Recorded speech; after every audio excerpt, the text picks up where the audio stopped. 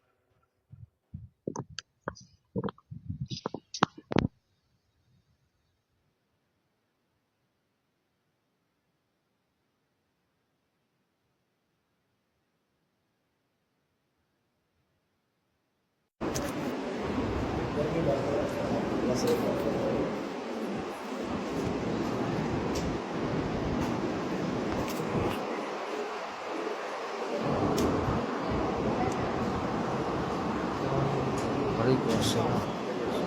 کتاب ہے کیا؟ ہے وہاں گھر پہ لا کے دو، لا کے دیتا ہوں۔ کرنا میں جلدی سمجھ میں آتا ہے۔